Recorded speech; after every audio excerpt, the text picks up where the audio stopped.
Je sais pas ce que tu en as pensé, mais il était super ce documentaire. Vraiment bien fait. Par contre, je sais toujours pas par où commencer le zéro déchet, le fait maison. Pourtant, c'est dommage, hein, depuis le temps qu'on essaye de s'y mettre.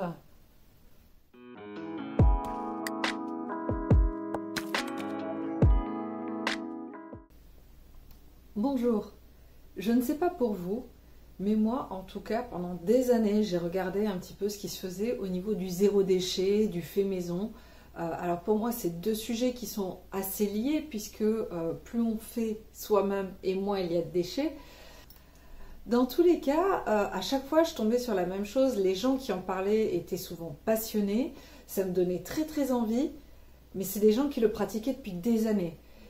Alors, ils avaient des pistes, bien sûr, à me soumettre, mais j'ai vite compris que eux-mêmes, ils avaient un peu oublié par où ils avaient commencé, ou alors c'est quelque chose un petit peu qu'ils avaient hérité de leur famille, des habitudes qu'ils avaient déjà. Alors, moi qui en plus habitais en ville, et je pense que c'est le cas de beaucoup d'entre nous, eh bien, ça me semblait encore plus difficile parce que quand je voyais ces vidéos, vraiment très très bien faites, souvent les gens avaient des jardins, ils plantaient eux-mêmes leurs légumes, bref, ça me donnait vraiment envie et d'un autre côté, ça me semblait complètement inaccessible. Donc dans cette vidéo, ce que j'aimerais faire pour vous aujourd'hui, eh bien, c'est vous montrer qu'on peut habiter en ville, on peut démarrer de zéro, peu importe le budget, et se mettre au zéro déchet et ou au fait maison. Allez, c'est parti, on y va. Je vous invite à rester vraiment jusqu'au bout de la vidéo. On va commencer par les points qu'on peut remettre en cause relativement facilement. Et on va essayer d'aller du plus simple au plus simple, toujours, mais avec un peu plus d'organisation. N'hésitez pas à vous abonner, la petite cloche. Le premier point que nous allons aborder, ce sont les restes.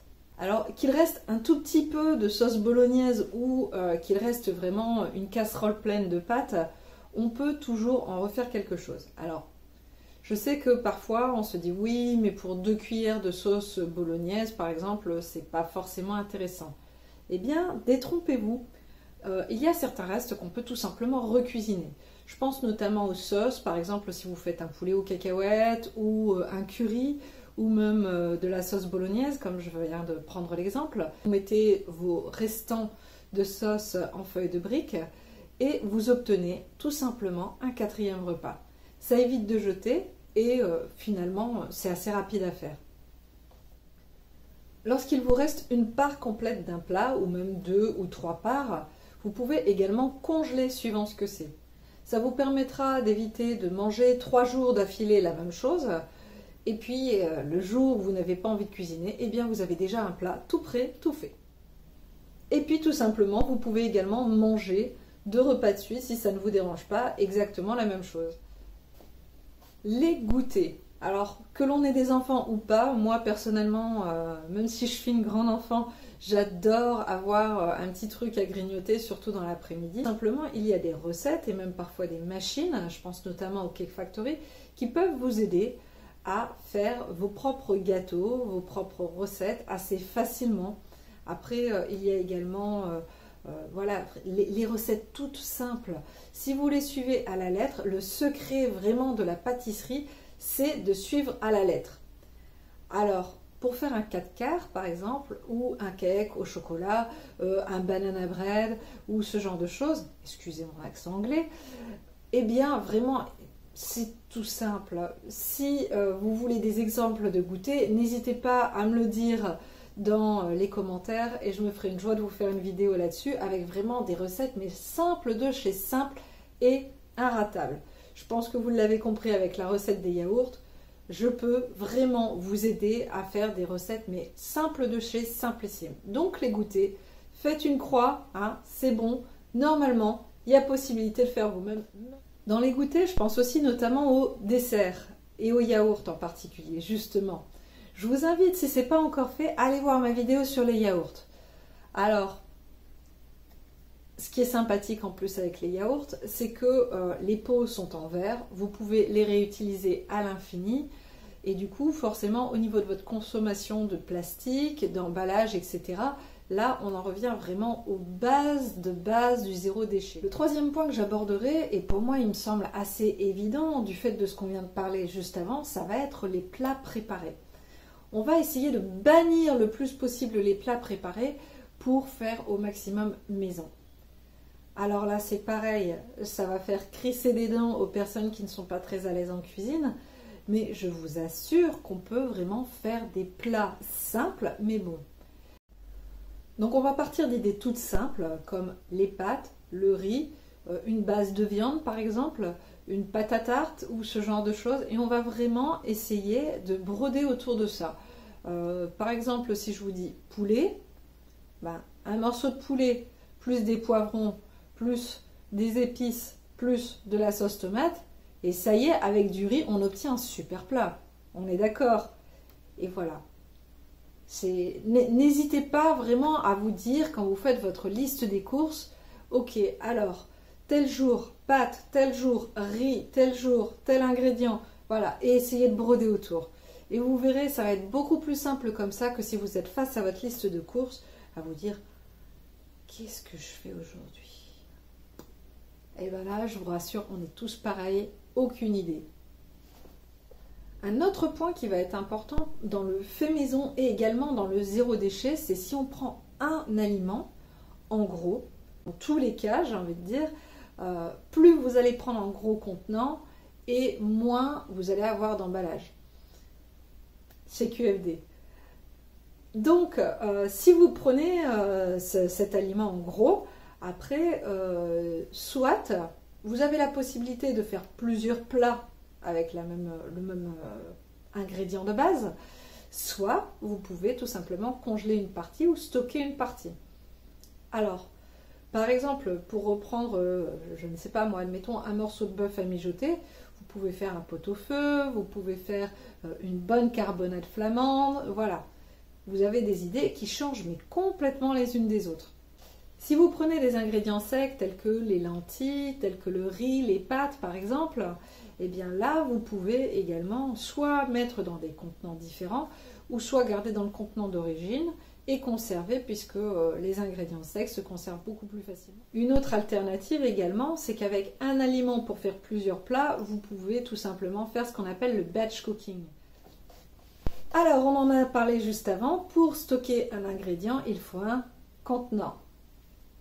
Alors bien sûr, là on est encore sur un cas où il y en a pour tous les budgets. C'est-à-dire que ce pot-là, forcément, ne m'a pas coûté la même chose que ce pot-là.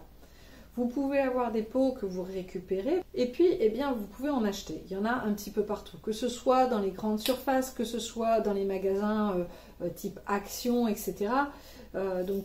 Plutôt, comment dirais-je, discounter.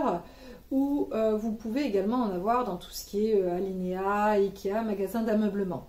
Dans tous les cas, voilà, on va se resservir de nos contenants pour pouvoir, encore une fois, conserver plus longtemps. Et on va respecter, vous voyez, les points précédents.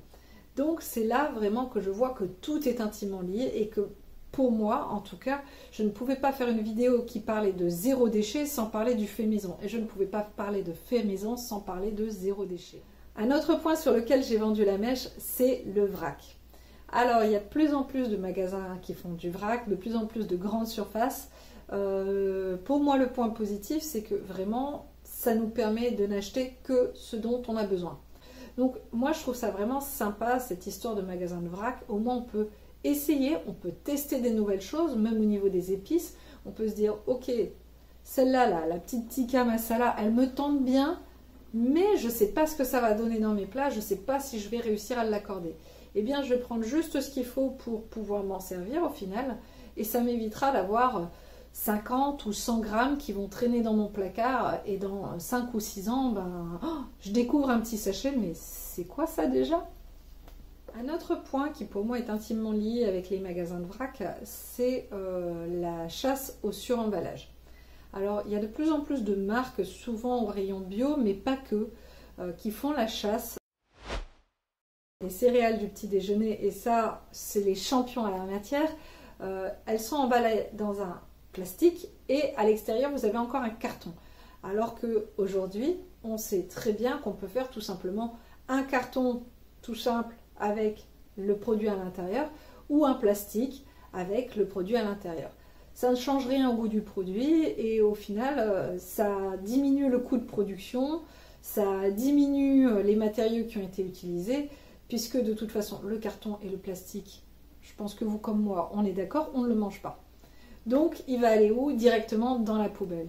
Et on ne peut pas le mettre au composteur ou en faire quelque chose de particulier, si ce n'est le mettre dans la bonne poubelle. J'en ai parlé juste avant.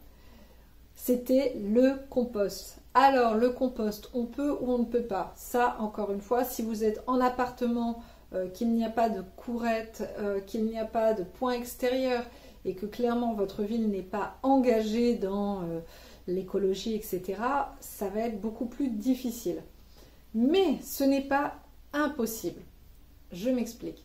Si vous avez un balcon, alors vous pouvez installer ce qu'on appelle un lombricompost. Le lombricompost, qu'est-ce que c'est? Le lombricompost, eh bien tout simplement, ce sont des bacs successifs installés les uns au-dessus des autres que vous allez faire permuter entre deux avec au milieu dans certains de ces bacs des vers de terre. Lombric, vers de terre. Alors, on aime ou on n'aime pas, dans tous les cas, ce sont des petites bêtes. Elles vont transformer vos déchets en engrais pour vos plantes, vos petites plantes d'intérieur. Si vous voulez vous lancer dans la culture de petites tomates cerises ou tout simplement en plantes qui purifient l'air, ce type de plantes, voilà, ce sont des plantes qui ont le pouvoir de purifier l'air.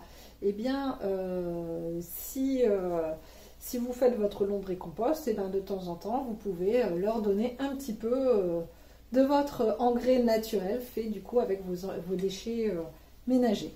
Vous pouvez également installer un composteur dans votre bâtiment si vous avez par exemple un parking, une courée ou ce genre de choses, ou même des terrasses sur le toit, ça se fait de plus en plus.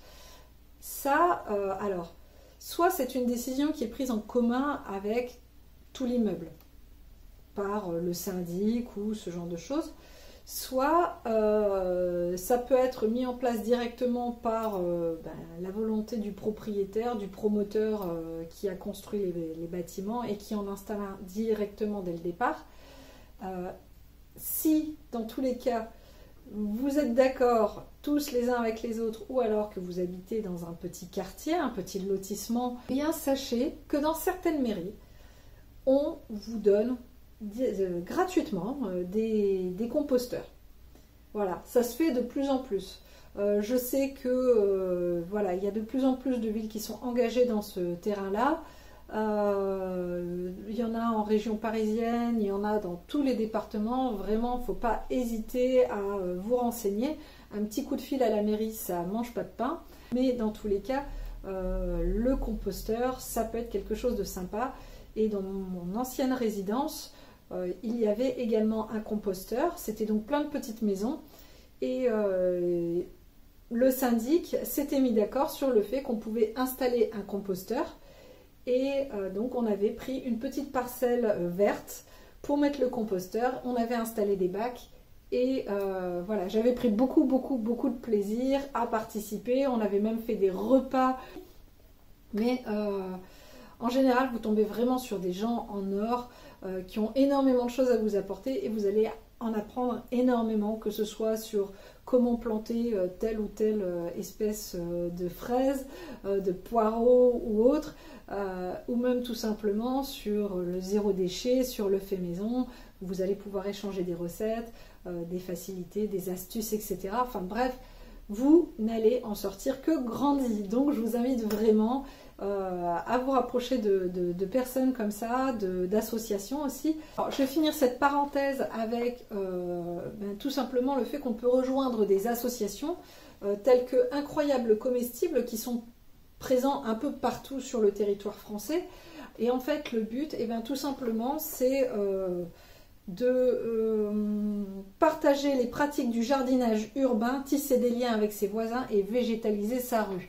Voilà, je pense que je ne pouvais pas mieux résumer qu'en lisant ce petit paragraphe. Donc vraiment, je vous invite à regarder sur Internet, sur Facebook, s'il y a une équipe qui est présente non loin de chez vous.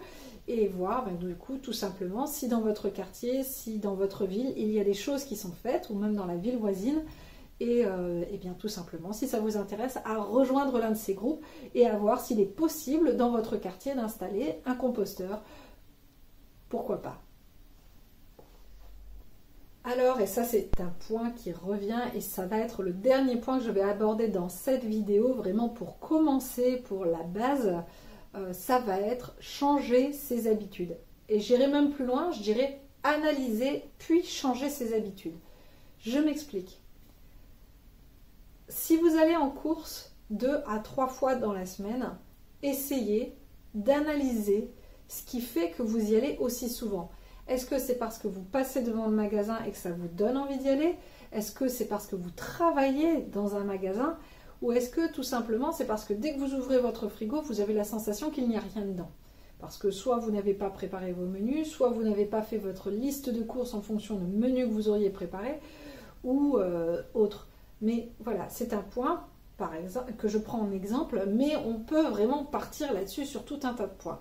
Donc, analysez vos habitudes pour voir ce que vous pourriez changer, puis changez-les. Un autre point qui vient aussi avec les habitudes, ça va être par exemple dans le fait maison, comme par exemple faire ses yaourts. Si vous voulez conserver cette habitude, il va falloir trouver le moment où vous allez pouvoir le faire. Par exemple, moi, pour faire mes yaourts, je sais que je vais les mettre juste au moment où j'aurai été coucher mes enfants. Je reviens dans ma cuisine, je finis de ranger un petit peu tout et je vais lancer mes yaourts. Voilà, c'est une habitude, c'est ancré si vous voulez. Donc voilà, ça va être le moment où vous allez trouver le temps et le moment où ça vous embête le moins, tout simplement. Donc vraiment dans votre quotidien, essayez d'analyser ce qui vous dérange le plus. Par exemple, je ne sais pas, si ce qui vous dérange le plus, c'est de voir des paquets de céréales industrielles le matin, eh bien peut-être commencer par là. Qu'est-ce que je pourrais trouver comme alternative? Par exemple, faire mon muesli, faire moi-même mon pain, faire de la brioche ou ce genre de choses. Donc, qu'est-ce qu'il va me falloir? Qu'est-ce que je vais avoir besoin? Vraiment, commencez par ce qui vous dérange le plus. Ce qui vous semble le plus facile peut-être à changer, ou tout simplement ce qui vous tient le plus à cœur. Si ce qui vous tient le plus à cœur, c'est de faire pousser des tomates cerises, eh bien j'ai envie de dire, il n'y a aucun mal à ça, faites-le. Vraiment, commencez par le point qui va vous attirer le plus ou qui vous énerve le plus. Quand je dis vous énerve, c'est quelque chose qui voilà, vous tient à cœur, mais je pense que vous l'aurez compris.